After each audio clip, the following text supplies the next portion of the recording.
To understand why Ali made such an insane decision, you have to understand what the Thrilla in Manila meant to both fighters. This wasn't their first fight. Ali and Frazier had already fought twice. In 1971, Frazier had won. In 1974, Ali had won. They were tied. The trilogy would settle everything. But it was more than boxing. Ali had called Frazier a gorilla and an Uncle Tom. He'd humiliated him publicly. Frazier's children had cried because of what Ali said. By October 1975, Frazier hated Ali with a depth that went beyond sport. The fight was scheduled for October 1st in Manila. The purse was massive, $4.5 million for Ali, $2 million for Frazier. The whole world would be watching. Ali was training well at Deer Lake. Then, 2 weeks before the fight, during sparring, something went wrong. A body shot landed, not particularly hard, but Ali felt something snap. Ali stopped immediately. His hand went to his left side. The pain was sharp, different from the normal aches and bruises of training. He tried to breathe deeply and winced. Dr. Ferdy Pacheco, who'd been Ali's doctor for years, saw the reaction and immediately got concerned. "What's wrong?" Pacheco asked. "Nothing," Ali said, "just a bruise." But Pacheco knew Ali too well. He insisted on an examination. Back at the medical facility, Pacheco ordered x-rays. What they showed made Pacheco's stomach drop. 3 ribs on Ali's left side were fractured, not completely broken, but cracked badly enough that they could break completely with additional trauma. And Joe Frazier specialized in exactly the kind of trauma that could turn those cracks into complete breaks, devastating left hooks to the body. Pacheco showed Ali the x-rays. "The fight has to be postponed," Pacheco said. "You can't fight with fractured ribs. One good body shot and they could puncture your lung. You could die in that ring." Ali looked at the x-rays for a long moment. Then he looked at Pacheco.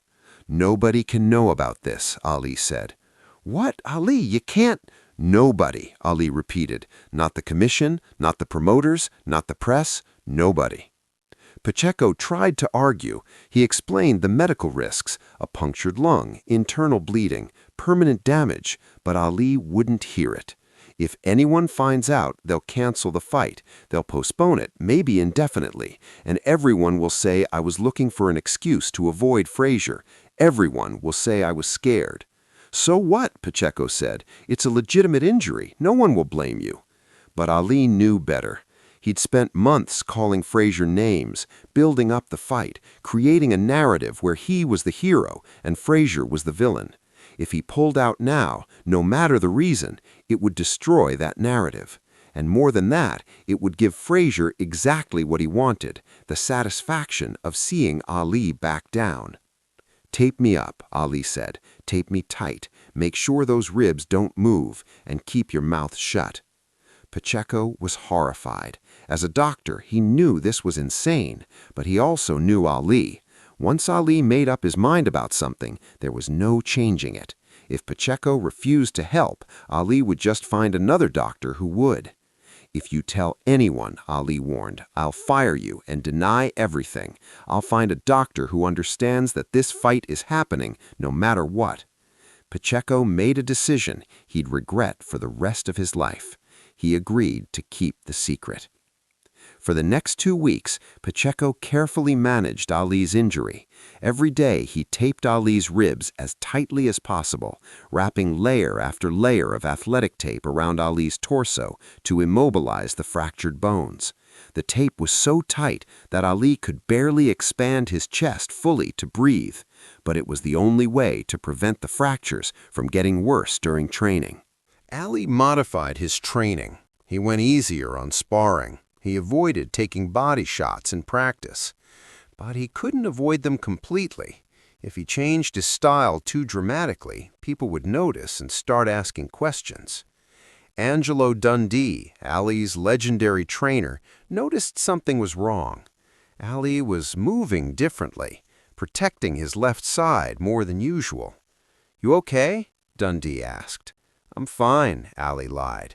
Just being careful. Frazier hits hard. Dundee didn't push it, but he suspected something was off.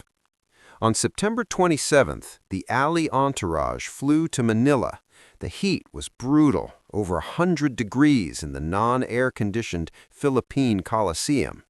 This meant Ali would need to breathe deeper, putting more pressure on his fractured ribs. The night before the fight, Pacheco made one final plea. "It's not too late. You can still pull out." Ali shook his head. "Tomorrow, I'm getting in that ring, and nobody's ever going to know about these ribs." October 1st, 1975, Fight Day.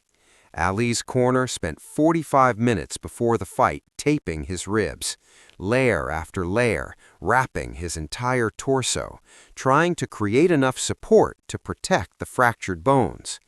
To outsiders, it looked like standard preparation, but Pacheco knew they were basically putting a cast on Ali and hoping it would hold together long enough for him to survive 14 rounds with one of the hardest punchers in heavyweight history. When Ali walked to the ring, he looked confident. He danced, he smiled, he pointed at Frazier, but underneath his robe, under the tape, 3 ribs were cracked and ready to break completely. The opening bell rang, and for the first few rounds, Ali's strategy worked. He moved, stayed on the outside, used his jab. Frazier kept coming forward, throwing bombs, but Ali avoided most of them. In Ali's corner between rounds, Pacheco kept checking the ribs, pressing gently to see if anything had shifted. So far, they were holding. But then Frazier started finding his range. In round 5, Frazier landed a solid left hook to Ali's body. Ali's entire body bent to the side. He grabbed his ribs instinctively and clinched, holding on to Frazier to keep from doubling over. At ringside, commentators noted it was a good body shot, but they had no idea what it really did. That punch had hit directly on one of the fractured ribs. Ali felt it grinding, felt the sharp pain shooting through his entire left side. For a moment, Ali thought the rib had broken completely. He thought about Pacheco's warnings about punctured lungs, but he was still breathing, he was still standing, so he kept fighting. Round 6, round 7, Frazier kept targeting Ali's body, left hook after left hook, each one landing on the damaged ribs. Ali's face contorted with pain after every shot. He was breathing hard, not just from exertion, but because every breath hurt. The fractured ribs were pressing against his muscles, his organs, everything. In round 7, Frazier landed what may have been the hardest body shot of the entire fight, a devastating left hook that caught Ali directly on the fractured ribs. The entire Philippine Coliseum gasped. Ali bent sideways, his mouth open, his eyes squeezed shut in agony. He grabbed his side and clinched desperately, holding on to Frazier like a drowning man holding driftwood.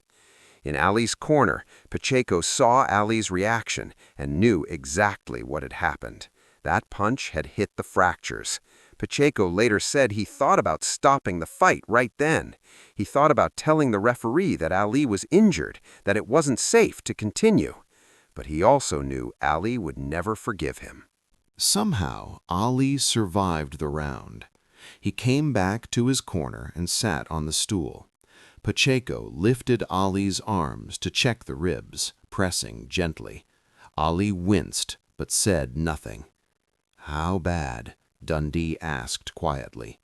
"Bad," Ali said through gritted teeth, "but I'm not quitting." The fight went on for 14 rounds, each one more brutal than the last.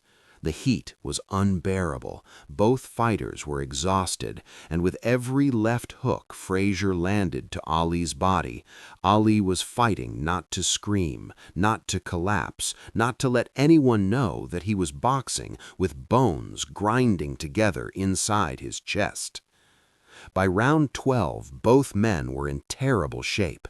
Frazier's eyes were swelling shut. Ali's face was puffy, and his body was covered in red welts where Frazier's punches had landed. But Ali kept fighting. He started landing more punches, catching the exhausted Frazier with combinations. Round 13, Ali unleashed everything he had left. He caught Frazier with right hands, left hooks, combinations that snapped Frazier's head back. Frazier was hurt, badly hurt, but he kept coming forward.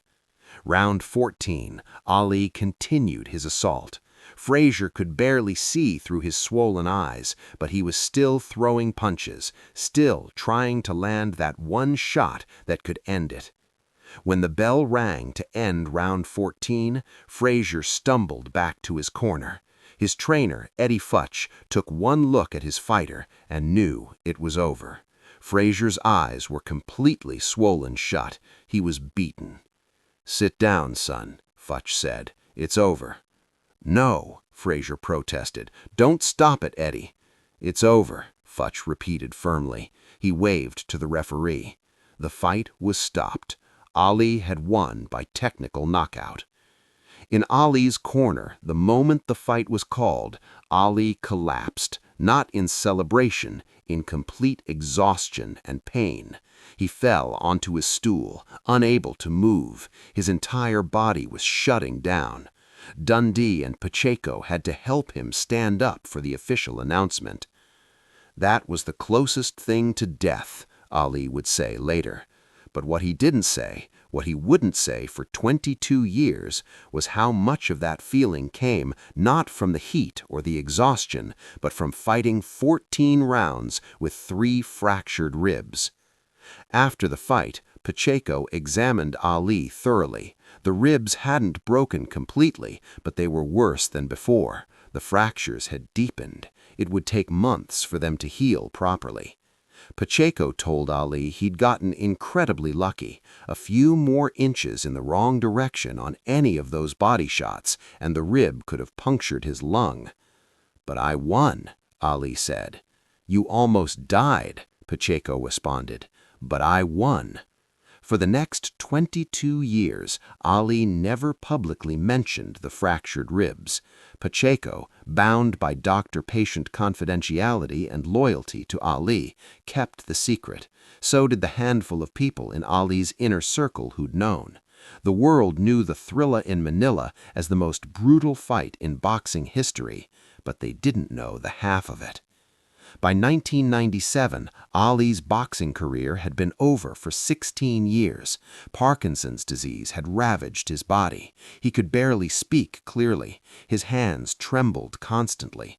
And Pacheco, who'd left Ali's team years earlier because he couldn't watch Ali destroy himself anymore, felt the world deserved to know the full truth about Manila. In an interview, Pacheco revealed the secret. Ali had 3 fractured ribs going into that fight, Pacheco said. He got them in sparring 2 weeks before. I wanted to cancel. He refused. He said if I told anyone, he'd fire me. The boxing world was stunned. Reporters who'd covered the fight couldn't believe it. Other fighters were amazed. Even Frazier, who'd spent decades hating Ali, had a moment of grudging respect when he heard.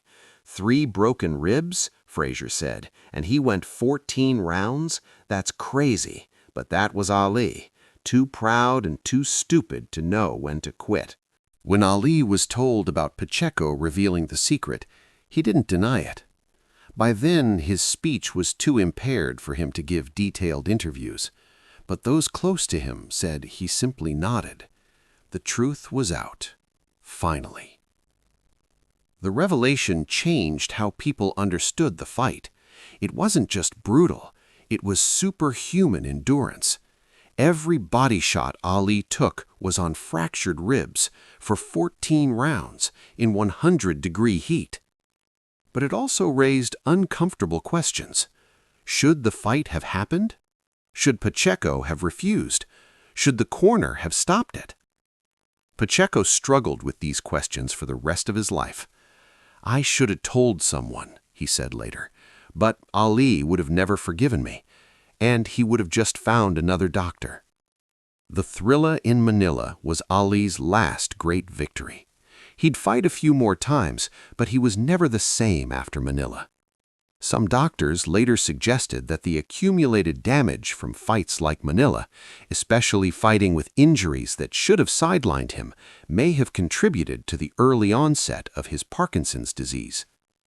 Ali's pride, his refusal to back down, his determination to beat Frazier no matter the cost, these were the qualities that made him great. But they were also the qualities that destroyed him.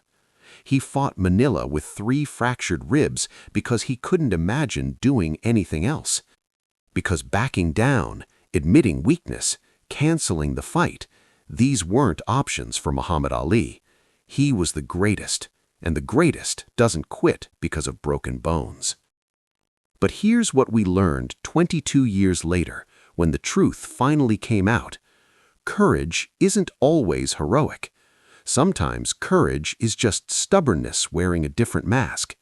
Sometimes refusing to quit isn't bravery, it's pride refusing to acknowledge reality. And sometimes the greatest fighter in the world is actually fighting his biggest battle against himself. Muhammad Ali won the Thrilla in Manila. He beat Joe Frazier. He proved he was still the greatest. But at what cost? 3 fractured ribs that could have killed him, 14 rounds of unnecessary torture, and decades of accumulated damage that his body would never recover from. When people watch the Thrilla in Manila now, knowing what we know, every body shot lands differently. Every time Ali winces, every time he grabs his side, every time he clinches and holds on, we know it's not just exhaustion. It's broken bones grinding together. It's a man fighting through pain that shouldn't be fightable. And the question we're left with is simple but profound. Was it worth it? Ali thought so. He never regretted it, never publicly admitted it was a mistake. But watching him in his later years, his body broken, his voice silenced, his hands trembling, it's hard not to wonder if the price of glory was just too high.